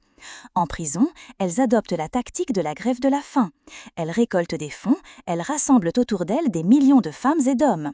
Elles émeuvent l'opinion, si bien qu'en 1907, il y a 200 membres du Parlement qui constituent un comité pour le suffrage des femmes. Dorénavant, tous les ans, certains d'entre eux proposent une loi en faveur du suffrage des femmes, loi qui est rejetée tous les ans avec les mêmes arguments. C'est en 1907 que le WSPU organise la première marche sur le Parlement à laquelle prennent part quantité de travailleuses en châle et quelques femmes de l'aristocratie. La police les refoule, mais l'année suivante, comme on a menacé d'interdire aux femmes mariées le travail dans certaines galeries de mines, les ouvrières de Lancaster sont appelées par le WSPU à tenir à Londres un grand meeting. Il y a de nouvelles arrestations auxquelles les suffragettes emprisonnées répondent en 1909 par une longue grève de la faim. Relâchées, elles organisent de nouveaux cortèges, l'une d'elles, montée sur un cheval qu'on a badigeonné de châle, figure la reine Élisabeth. Le 18 juillet 1910, jour où la loi sur le suffrage féminin doit être déposée à la Chambre, un défilé de 9 km de long se déploie à travers Londres. La loi rejetée, il y a de nouveaux meetings, de nouvelles arrestations. En 1912, elles adoptent une tactique plus violente. Elles brûlent des maisons inhabitées, lacèrent des tableaux, piétinent des plates-bandes, elles lancent des pierres contre la police. En même temps, elles envoient délégation sur délégation à Lloyd George, à Sir Edmund Grey. Elles se cachent dans Albert Hall et interviennent bruyamment pendant les discours de Lloyd George. La guerre interrompit ces activités. Il est très difficile de savoir dans quelle mesure cette action a hâté les événements. Le vote fut accordé aux Anglaises d'abord en 1918 sous une forme restreinte, ensuite en 1928 sans restriction. Ce furent en grande partie les services qu'elles rendirent pendant la guerre qui leur valurent ce succès. La femme américaine s'était d'abord trouvée plus émancipée que l'européenne. Au début du 19e, les femmes ont dû prendre part au dur travail de pionniers accompli par les hommes. Elles ont lutté à leur côté, elles étaient beaucoup moins nombreuses qu'eux et de ce fait, elles ont pris une valeur très haute. Mais peu à peu, leur condition s'est rapprochée de celle des femmes du vieux monde. La galanterie à leur égard s'est maintenue, elles ont gardé des privilèges culturels et une position dominante à l'intérieur de la famille. Les lois leur accordaient volontiers un rôle religieux et moral. Mais les commandes de la société n'en demeuraient pas moins toutes aux mains des mâles. Certaines commencèrent vers 1830 à revendiquer leurs droits politiques. Elles entreprirent aussi une campagne en faveur des Noirs. Le congrès anti-esclavagiste tenu en 1840 à Londres leur étant été fermé, la quakeresse Lucretia Mott fonda une association féministe. Le 18 juillet 1840, dans une convention réunie à Seneca Falls, elle compose un manifeste où règne l'inspiration quaker et qui donne le ton à tout le féminisme américain. L'homme et la femme ont été créés égaux, pourvus par le Créateur d'inaliénables droits. Le gouvernement n'est fait que pour sauvegarder ses droits. L'homme fait de la femme mariée une morte civique. Il usurpe les prérogatives de Jéhovah qui seul peut assigner aux hommes leur sphère d'action. 3 ans plus tard, Madame Beecher Stowe écrit la case de l'oncle Tom qui soulèvera l'opinion en faveur des Noirs. Emerson et Lincoln appuient le mouvement féministe. Quand éclate la guerre de sécession, les femmes y participent ardemment. Mais en vain réclament-elles que l'amendement qui donne aux Noirs le droit de voter soit ainsi rédigé. Ni couleur, ni sexe ne font obstacle au droit électoral. Cependant, un des articles de l'amendement était ambigu. Miss Anthony, grand leader féministe, en prend prétexte pour voter à Rochester avec 14 de ses camarades. Elle fut condamnée à $100 d'amende. En 1869, elle fonde l'Association nationale pour le suffrage des femmes. Et cette même année, l'État du Wyoming accorde le droit de vote aux femmes. Mais c'est seulement en 1893 que le Colorado, puis en 1896 l'Idaho et l'Utah suivent cet exemple. Ensuite, les progrès sont très lents. Mais sur le plan économique, les femmes réussissent beaucoup mieux qu'en Europe. En 1900, il y a aux USA 5 millions de femmes qui travaillent, dont 1 300 000 dans l'industrie, 500 000 dans le commerce. On en compte un grand nombre dans le commerce, l'industrie, les affaires et toutes les professions libérales. Il y a des avocates, des docteurs et 3 373 femmes pasteurs. La fameuse Mary Baker Eddy fonde la Christian Scientist Church. Les femmes prennent l'habitude de se réunir en club. Ils groupent en 1900 environ 2 millions de membres. Cependant, 9 États seulement ont accordé le vote aux femmes. En 1913, le mouvement suffragiste s'organise sur le modèle du mouvement militant anglais. 2 femmes le dirigent, Miss Stevens et une jeune quakerasse, Alice Paul. Elles obtiennent de Wilson l'autorisation de défiler en grand cortège avec bannières et insignes. Elles organisent ensuite une campagne de conférences, de meetings, des défilés, des manifestations de toutes sortes. Des 9 États où le vote féminin est admis, les femmes électrices se rendent en grande pompe au Capitole, réclamant le vote féminin pour l'ensemble de la nation. À Chicago, on voit pour la première fois des femmes s'assembler en un parti afin de libérer leur sexe. Cette assemblée devient le Parti des femmes. En 1917, les suffragettes inventent une nouvelle tactique. Elles s'installent en planton aux portes de la Maison-Blanche, bannières en main et souvent enchaînées aux grilles afin qu'on ne puisse les expulser. Au bout de 6 mois, on les arrête et elles sont envoyées au pénitencier d'Oxaquoa. Elles font la grève de la faim et finissent par être libérées. De nouveaux défilés entraînent des débuts d'émeutes. Le gouvernement finit par consentir à nommer un comité de suffrage à la Chambre. Le comité exécutif du Parti des femmes tient une conférence à Washington. À la sortie, l'amendement en faveur du vote féminin est présenté à la Chambre et voté le 10 janvier 1918. Reste à enlever le vote au Sénat. Wilson ne promettant pas d'exercer une pression suffisante, les suffragettes recommencent à manifester. Elles tiennent un meeting aux portes de la Maison-Blanche. Le président se décide à adresser un appel au Sénat, mais l'amendement est rejeté par 2 voix de majorité. C'est un congrès républicain qui votera l'amendement en juin 1919. Ensuite, pendant 10 ans se poursuit la lutte pour l'égalité complète des 2 sexes. À la 6e conférence des républiques américaines tenue à La Havane, en 1928, les femmes obtiennent la création d'un comité interaméricain des femmes. 1933, les traités de Montevideo élèvent la condition de la femme par une convention internationale. 19 républiques américaines signent la convention accordant aux femmes l'égalité de tous les droits. En Suède, existe aussi un mouvement féministe très important.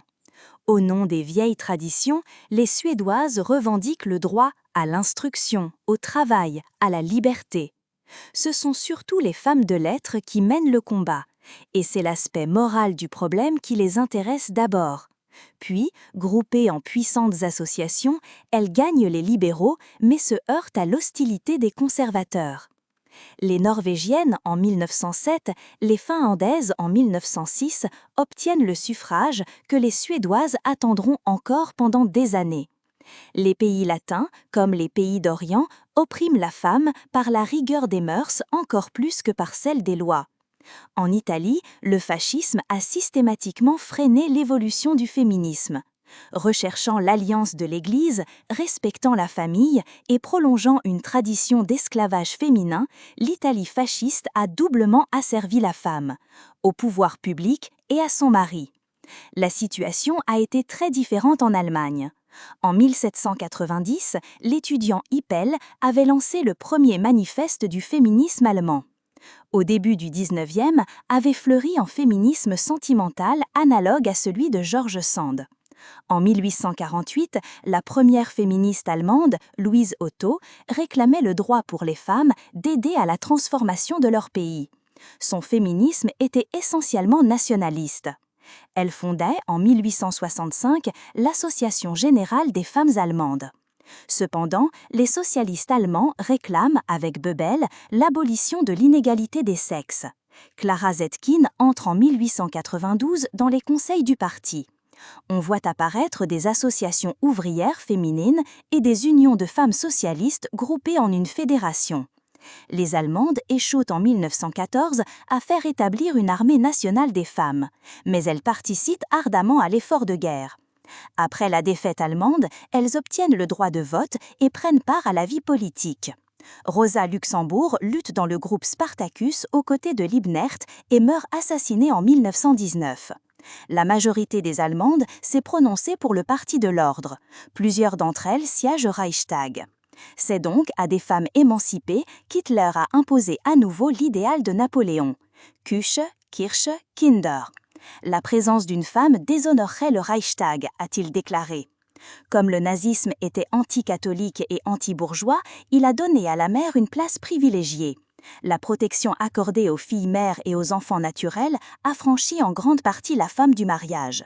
Comme à Sparte, elle dépendait de l'État beaucoup plus que d'aucun individu, ce qui lui donnait à la fois plus ou moins d'autonomie qu'à une bourgeoise vivant en régime capitaliste.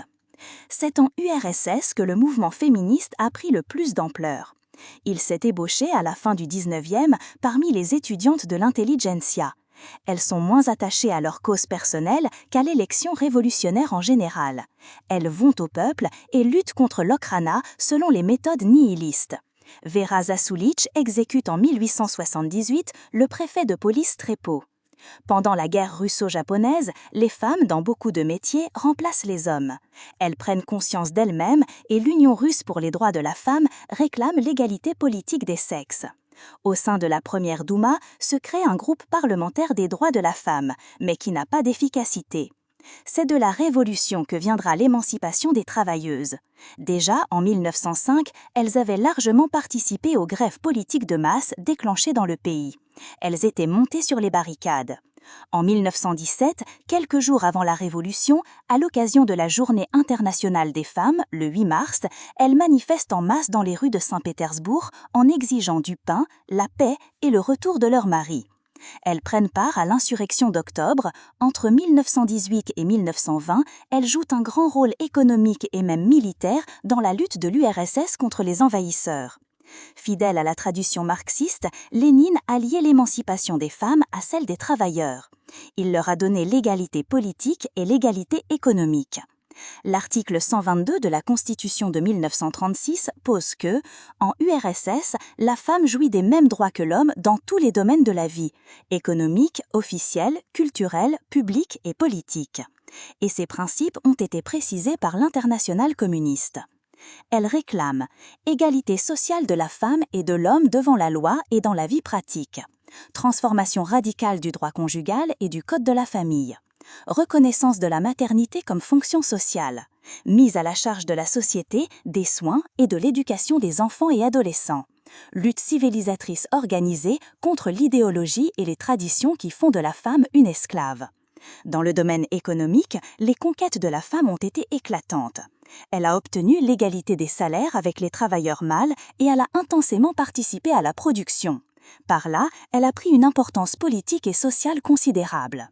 Dans la brochure éditée récemment par l'association France-URSS, il est dit qu'aux élections générales de 1939, il y avait 457 000 femmes députées aux soviets de région, d'arrondissement, de ville et de village, 1480 aux soviets supérieurs des républiques socialistes, 227 siégeaient au soviet suprême de l'URSS. Près de 10 millions sont membres de syndicats. Elles constituaient 40% du contingent des ouvriers et employés de l'URSS. On a compté parmi les stakhanovistes un grand nombre d'ouvrières. On sait quelle part la femme russe a pris à la dernière guerre. Elles ont fourni un énorme travail jusque dans les branches de production où prédominaient les professions masculines, métallurgie et mines, flottage du bois, chemin de fer, etc. Elles se sont distinguées comme aviatrices, parachutistes, elles ont formé des armées de partisans. Cette participation de la femme à la vie publique a soulevé un problème difficile. C'est son rôle dans la vie familiale. Pendant toute une période, on a cherché à l'affranchir des contraintes domestiques. Le 16 novembre 1924, l'Assemblée plénière du Comintern a proclamé que la Révolution est impuissante tant que subsiste la notion de famille et les relations familiales. Le respect accordé à l'union libre, la facilité des divorces, la réglementation légale de l'avortement assuraient la liberté de la femme en face de l'homme. Des lois sur les congés de grossesse, des crèches, jardins d'enfants, etc. allégeaient les charges de la maternité. Il est difficile, à travers des témoignages passionnés et contradictoires, de démêler quelle était sa situation concrète. Ce qu'il est sûr, c'est qu'aujourd'hui, les exigences de la repopulation ont amené une politique familiale différente. La famille apparaît comme la cellule sociale élémentaire, et la femme est à la fois travailleuse et ménagère. 63. La morale sexuelle est des plus strictes. Depuis la loi de juin 1936, qu'a renforcé celle du 7 juin 1941, l'avortement est interdit. Le divorce à peu près supprimé. L'adultère est condamné par les mœurs. Subordonné étroitement à l'État comme tous les travailleurs, étroitement lié à son foyer, mais accédant à la vie politique et à la dignité que confère le travail producteur, la femme russe est dans une condition singulière qu'il serait profitable de pouvoir étudier de près dans sa singularité. Les circonstances, malheureusement, me l'interdisent. Dans la session qu'elle vient de tenir à l'ONU, la Commission de la condition de la femme a réclamé que l'égalité des droits des deux sexes soit reconnue à travers toutes les nations et elle a approuvé plusieurs motions tendant à faire de ce statut légal une réalité concrète. Il semble donc que la partie soit gagnée. L'avenir ne peut que conduire à une assimilation de plus en plus profonde de la femme à la société naguère masculine. Si nous jetons un coup d'œil d'ensemble sur cette histoire, nous voyons s'en dégager plusieurs conclusions. Et d'abord, celle-ci. Toute l'histoire des femmes a été faite par les hommes. De même qu'en Amérique, il n'y a pas de problème noir, mais un problème blanc, de même que l'antisémitisme n'est pas un problème juif, c'est notre problème, ainsi, le problème de la femme a toujours été un problème d'homme. On a vu pour quelles raisons ils ont eu au départ avec la force physique le prestige moral. Ils ont créé les valeurs, les mœurs, les religions, jamais les femmes ne leur ont disputé cet empire. Quelques isolés, Sappho, Christine de Pisan, Mary Wollstonecraft, Olympe de Gouges, ont protesté contre la dureté de leur destin. Et il s'est parfois produit des manifestations collectives. Mais les matrones romaines se liguant contre la loi Oppia ou les suffragettes anglo-saxonnes n'ont réussi à exercer une pression que parce que les hommes étaient tout disposés à la subir. Ce sont eux qui ont toujours tenu le sort de la femme entre leurs mains, et ils n'en ont pas décidé en fonction de son intérêt. C'est à leur propre projet, à leurs craintes, à leurs besoins qu'ils ont eu égard. Quand ils ont révéré la déesse mère, c'est que la nature leur faisait peur. Dès que l'outil de bronze leur a permis de s'affirmer contre elle, ils ont institué le patriarcat. C'est le conflit de la famille et de l'État qui définit alors le statut de la femme.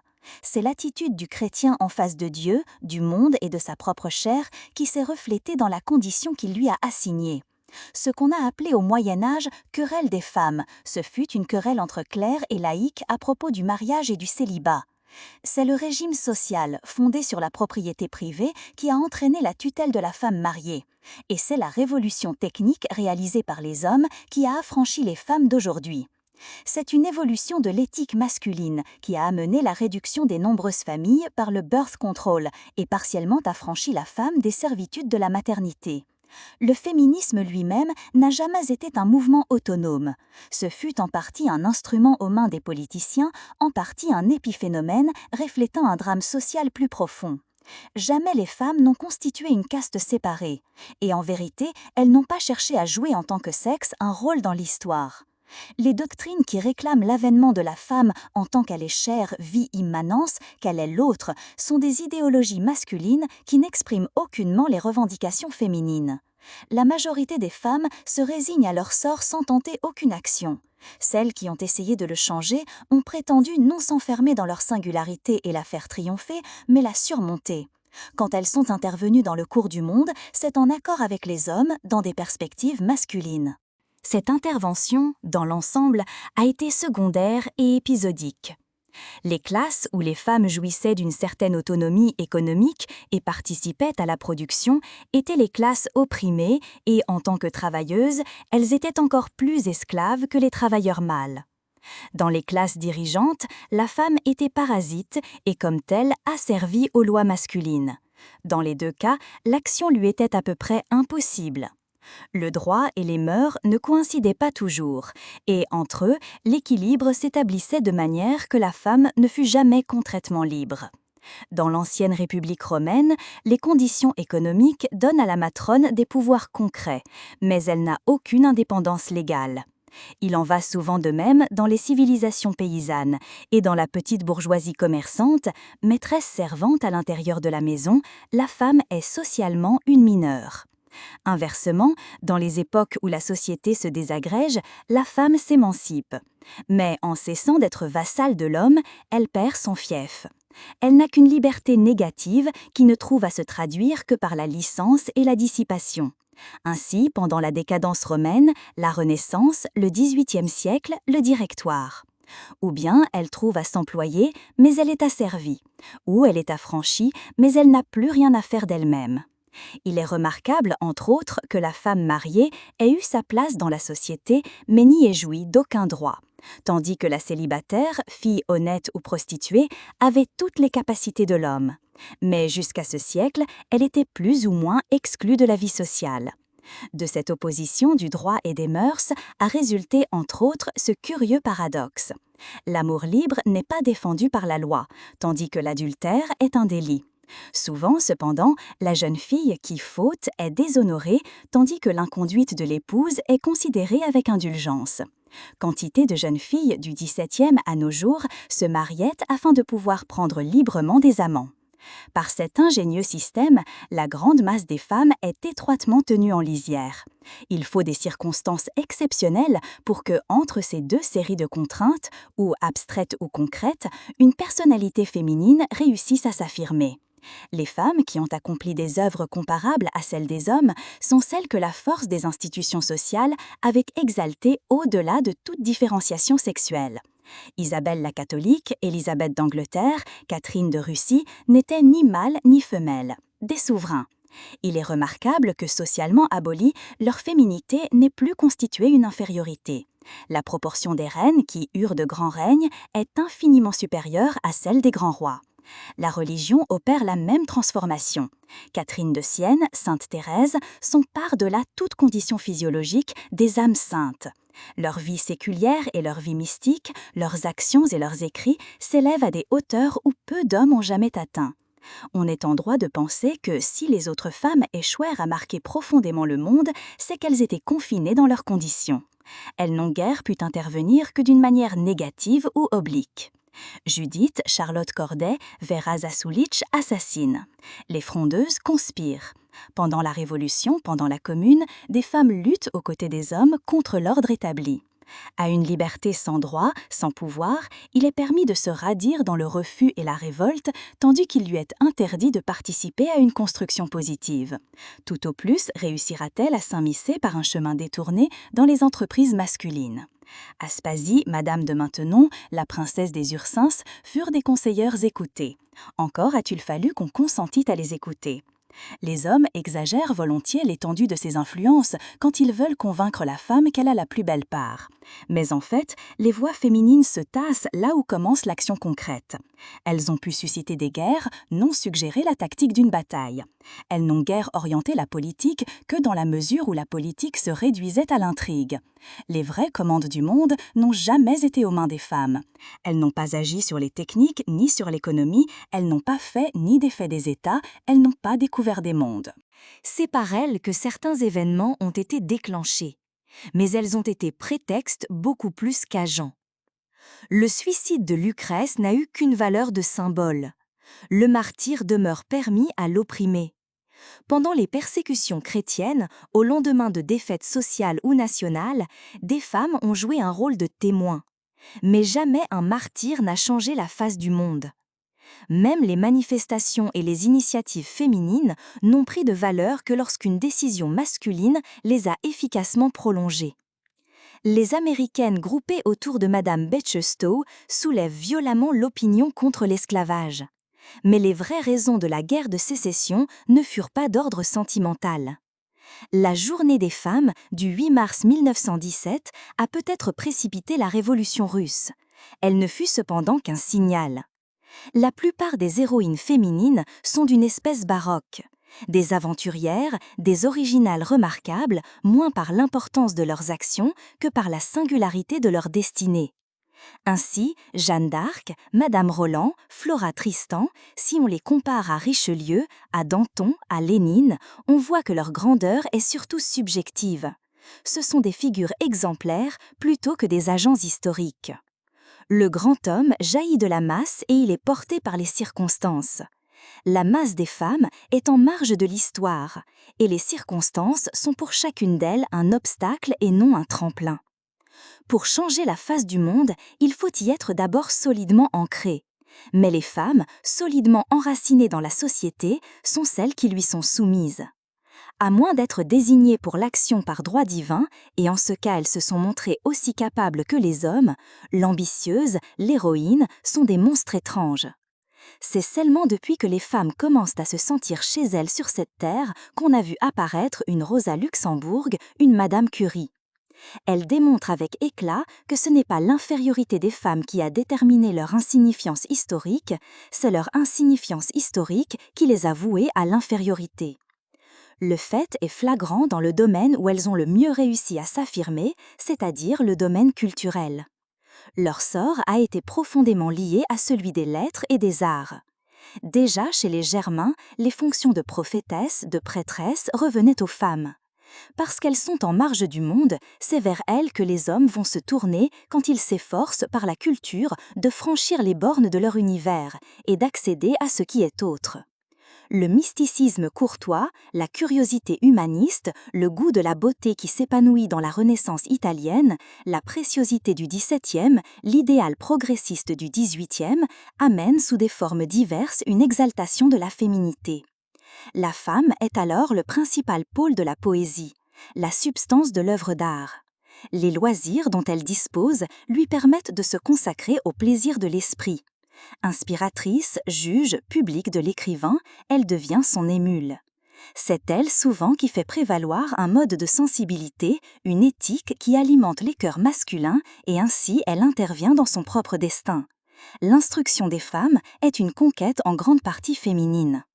Et cependant, si ce rôle collectif joué par les femmes intellectuelles est important, leurs contributions individuelles sont, dans l'ensemble, d'un moindre prix. C'est parce qu'elle n'est pas engagée dans l'action que la femme a une place privilégiée dans les domaines de la pensée et de l'art. Mais l'art et la pensée ont dans l'action leur source vive. Être situé en marge du monde, ce n'est pas une situation favorable pour qui prétend le recréer. Ici encore, pour émerger, par-delà le donné, il faut d'abord y être profondément enraciné. Les accomplissements personnels sont presque impossibles dans les catégories humaines collectivement maintenues dans une situation inférieure. « Avec des jupes, où voulez-vous qu'on aille ?» demandait Marie Bashkirtseff. Et Stendhal, tous les génies qui naissent femmes sont perdus pour le bonheur du public. À vrai dire, on ne naît pas génie, on le devient, et la condition féminine a rendu jusqu'à présent ce devenir impossible. Les antiféministes tirent de l'examen de l'histoire deux arguments contradictoires. 1. Les femmes n'ont jamais rien créé de grand. 2. La situation de la femme n'a jamais empêché l'épanouissement de grandes personnalités féminines. Il y a de la mauvaise foi dans ces deux affirmations. Les réussites de quelques privilégiés ne compensent ni excusent l'abaissement systématique du niveau collectif. Et que ces réussites soient rares et limitées prouve précisément que les circonstances leur sont défavorables. Comme l'ont soutenu Christine de Pisan, Poulain de la Barre, Condorcet, Stuart Mill, Stendhal, dans aucun domaine la femme n'a jamais eu ses chances. C'est pourquoi aujourd'hui, un grand nombre d'entre elles réclament un nouveau statut. Et encore une fois, leur revendication n'est pas d'être exaltées dans leur féminité, elles veulent qu'elles-mêmes comme dans l'ensemble de l'humanité, la transcendance l'emporte sur l'immanence. Elles veulent qu'enfin leur soient accordés les droits abstraits et les possibilités concrètes sans la conjugaison desquelles la liberté n'est qu'une mystification. En Sinsat, cette volonté est en train de s'accomplir. Mais la période que nous traversons est une période de transition. Ce monde qui a toujours appartenu aux hommes est encore entre leurs mains. Les institutions et les valeurs de la civilisation patriarcale en grande partie se survivent. Les droits abstraits sont bien loin d'être partout intégralement reconnus aux femmes. En Suisse, elles ne votent pas encore. En France, la loi de 1942 maintient sous une forme atténuée les prérogatives de l'époux. Et les droits abstraits, nous venons de le dire, n'ont jamais suffi à assurer à la femme une prise concrète sur le monde. Entre les deux sexes, il n'y a pas aujourd'hui encore de véritable égalité. D'abord, les charges du mariage demeurent beaucoup plus lourdes pour la femme que pour l'homme. On a vu que les servitudes de la maternité ont été réduites par l'usage avoué ou clandestin du birth control. Mais la pratique n'en est pas universellement répandue ni rigoureusement appliquée. L'avortement étant officiellement interdit, beaucoup de femmes ou compromettent leur santé par des manœuvres abortives non contrôlées ou se trouvent accablées par le nombre de leur maternité. Les soins des enfants comme l'entretien du foyer sont encore supportés presque exclusivement par la femme. En France, en particulier, la tradition antiféministe est si tenace qu'un homme croirait déchoir en participant à des tâches naguère réservées aux femmes. Il en résulte que la femme peut plus difficilement que l'homme concilier sa vie familiale et son rôle de travailleuse. Dans les cas où cet effort est exigé d'elle par la société, son existence est beaucoup plus pénible que celle de son époux. Considérons par exemple le sort des paysannes. En France, elles constituent la majorité des femmes qui participent au travail producteur, et elles sont généralement mariées. La célibataire, en effet, demeure, le plus souvent, servante dans la maison paternelle ou dans celle d'un frère ou d'une sœur. Elle ne devient maîtresse d'un foyer qu'en acceptant la domination d'un mari. Les mœurs et les traditions lui assignent d'une région à l'autre des rôles divers. La paysanne normande préside le repas, tandis que la femme corse ne s'assied pas à la même table que les hommes. Mais en tout cas, jouant dans l'économie domestique un rôle des plus importants, elle participe aux responsabilités de l'homme. Elle est associée à ses intérêts, elle partage avec lui la propriété. Elle est respectée et souvent c'est elle qui effectivement gouverne. Sa situation rappelle celle qu'elle occupait dans les anciennes communautés agricoles. Elle a souvent autant ou plus de prestige moral que son mari, mais sa condition concrète est beaucoup plus dure. Les soins du jardinage, de la basse-cour, de la bergerie, de la porcherie lui incombent exclusivement. Elle prend part aux gros travaux, soins des étables, épandage du fumier, semaille, labourage, sarclage, fenaison. Elle bêche, arrache les mauvaises herbes, moissonne, vendange et parfois aide à charger et décharger les chariots de paille, foin, bois et fagots, litières, etc. En outre, elle prépare les repas, tient le ménage, lessive, raccommodage, etc. Elle assure les dures charges de la maternité et du soin des enfants. Elle se lève à l'aube, nourrit la basse-cour et le petit bétail, sert le premier repas des hommes, donne des soins aux enfants et s'en va travailler au champ ou dans les bois ou au jardin potager. Elle puise l'eau à la fontaine, sert le second repas, lave la vaisselle, travaille de nouveau au champ jusqu'au dîner. Après le dernier repas, elle occupe la veillée à raccommoder, nettoyer, égrener le maïs, etc. Comme elle n'a pas loisir de s'occuper de sa santé, même pendant les grossesses, elle se déforme vite, elle est prématurément flétrie et usée, rongée de maladies. Les quelques compensations que l'homme trouve de temps à autre dans la vie sociale lui sont refusées. Il va en ville le dimanche et les jours de foire, rencontre d'autres hommes, va au café, boit, joue aux cartes, il chasse, il pêche. Elle reste à la ferme et ne connaît aucun loisir. Seules les paysannes aisées, qui se font aider par des servantes ou qui sont dispensées du travail des champs, mènent une vie qui s'équilibre heureusement. Elles sont socialement honorées et jouissent au foyer d'une grande autorité sans être écrasées de labeur.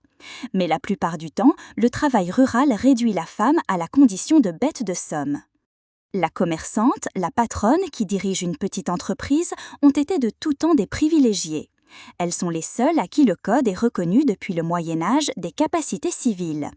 L'épicière, la crémière, l'hôtelière, la buraliste ont une position équivalente à celle de l'homme. Célibataires ou veuves, elles sont à elles seules une raison sociale. Mariées, elles possèdent la même autonomie que leur époux. Elles ont la chance que leur travail s'exerce au lieu même où se trouve leur foyer et qu'il ne soit généralement pas trop absorbant. Il en va tout autrement pour l'ouvrière, l'employée, la secrétaire, la vendeuse qui travaillent au dehors. Il leur est beaucoup plus difficile de concilier leur métier avec le soin du ménage. Courses, préparation des repas, nettoyage, entretien de vêtements demandent au moins 3h30 de travail quotidien et 6 heures le dimanche. C'est un chiffre considérable quand il s'additionne à celui des heures d'usine ou de bureau. Quant aux professions libérales, même si avocates, médecins, professeurs se font un peu aider dans leur ménage, le foyer et les enfants représentent aussi pour elles des charges et des soucis qui sont un lourd handicap. En Amérique, le travail du ménage est simplifié par d'ingénieuses techniques, mais la tenue et l'élégance qu'on exige de la travailleuse lui imposent une autre servitude et elle demeure responsable de la maison et des enfants. D'autre part, la femme qui cherche son indépendance dans le travail a beaucoup moins de chances que ses concurrents masculins. Son salaire est dans beaucoup de métiers inférieur à celui des hommes. Ses tâches sont moins spécialisées et partant moins bien payées que celles d'un ouvrier qualifié. Et à égalité de tâches, elle est moins rémunérée. Du fait qu'elle est dans l'univers des mâles, une nouvelle venue, elle a moins de possibilités de réussite qu'eux. Hommes et femmes répugnent également à être sous les ordres d'une femme. Ils témoignent toujours plus de confiance à un homme. Être une femme, c'est sinon une tare, du moins une singularité. Pour arriver, il est utile à une femme de s'assurer un appui masculin. Ce sont les hommes qui occupent les places les plus avantageuses, qui détiennent les postes les plus importants. Il est essentiel de souligner qu'hommes et femmes constituent économiquement deux castes. Le fait qui commande la condition actuelle de la femme, c'est la survivance têtue dans la civilisation neuve qui est en train de s'ébaucher des traditions les plus antiques. C'est là ce que méconnaissent les observateurs hâtifs qui estiment la femme inférieure aux chances qui lui sont aujourd'hui offertes ou encore qui ne voient dans ces chances que des tentations dangereuses. La vérité est que sa situation est sans équilibre et c'est pour cette raison qu'il lui est très difficile de s'y adapter. On ouvre aux femmes les usines, les bureaux, les facultés, mais on continue à considérer que le mariage est pour elles une carrière des plus honorables qui la dispense de toute autre participation à la vie collective. Comme dans les civilisations primitives, l'acte amoureux est chez elle un service qu'elle a le droit de se faire plus ou moins directement payer. Sauf en URSS 69, il est partout permis à la femme moderne de regarder son corps comme un capital à exploiter. La prostitution est tolérée 70, la galanterie encouragée. Et la femme mariée est autorisée à se faire entretenir par son mari. Elle est en outre revêtue d'une dignité sociale très supérieure à celle de la célibataire. Les mœurs sont bien loin d'octroyer à celle-ci des possibilités sexuelles équivalentes à celles du célibataire mâle. En particulier, la maternité lui est à peu près défendue, la fille-mère demeurant un objet de scandale. Comment le mythe de Cendrillon ne garderait-il pas toute sa valeur ? Tout encourage encore la jeune fille à attendre du prince charmant fortune et bonheur plutôt qu'à en tenter seule la difficile et incertaine conquête. En particulier, elle peut espérer accéder grâce à lui à une caste supérieure à la sienne, miracle que ne récompensera pas le travail de toute sa vie. Mais un tel espoir est néfaste parce qu'elle divise ses forces et ses intérêts. C'est cette division qui est peut-être pour la femme le plus grave handicap. Les parents élèvent encore leur fille en vue du mariage plutôt qu'ils ne favorisent son développement personnel. Elle y voit tant d'avantages qu'elle le souhaite elle-même, il en résulte qu'elle est souvent moins spécialisée, moins solidement formée que ses frères, elle s'engage moins totalement dans sa profession. Par là, elle se voue à y demeurer inférieure et le cercle vicieux se noue. Cette infériorité renforce son désir de trouver un mari. Tout bénéfice a toujours pour envers une charge, mais si les charges sont trop lourdes, le bénéfice n'apparaît plus comme une servitude. Pour la majorité des travailleurs, le travail est aujourd'hui une corvée ingrate. Pour la femme, celle-ci n'est pas compensée par une conquête concrète de sa dignité sociale, de sa liberté des mœurs, de son autonomie économique.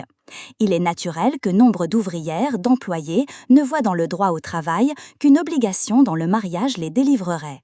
Cependant, du fait qu'elle a pris conscience de soi et qu'elle peut s'affranchir aussi du mariage par le travail, la femme n'en accepte pas non plus docilement la suggestion. Ce qu'elle souhaiterait, c'est que la conciliation de la vie familiale et d'un métier ne réclamât pas d'elle d'épuisantes acrobaties. Même alors, tant que subsistent les tentations de la facilité, de par l'inégalité économique qui avantage certains individus et le droit reconnu à la femme de se vendre à un de ses privilégiés, elle aura besoin d'un effort moral plus grand que le mâle pour choisir le chemin de l'indépendance. On n'a pas assez compris que la tentation aussi est un obstacle et même un des plus dangereux. Ici, elle se double d'une mystification, puisqu'en fait, il y aura une gagnante sur des milliers à la loterie du beau mariage. L'époque actuelle invite les femmes, les oblige même au travail. Mais elle fait miroiter à leurs yeux des paradis d'oisiveté et de délices. Elle en exalte les élus bien au-dessus de celles qui demeurent rivées à ce monde terrestre. Le privilège économique détenu par les hommes, leur valeur sociale, le prestige du mariage, l'utilité d'un appui masculin, tout engage les femmes à vouloir ardemment plaire aux hommes. Elles sont encore dans l'ensemble en situation de vassalité. Il s'ensuit que la femme se connaît et se choisit non en tant qu'elle existe pour soi, mais telle que l'homme la définit. Il nous faut donc la décrire d'abord telle que les hommes la rêvent, puisque son être pour les hommes est un des facteurs essentiels de sa condition concrète.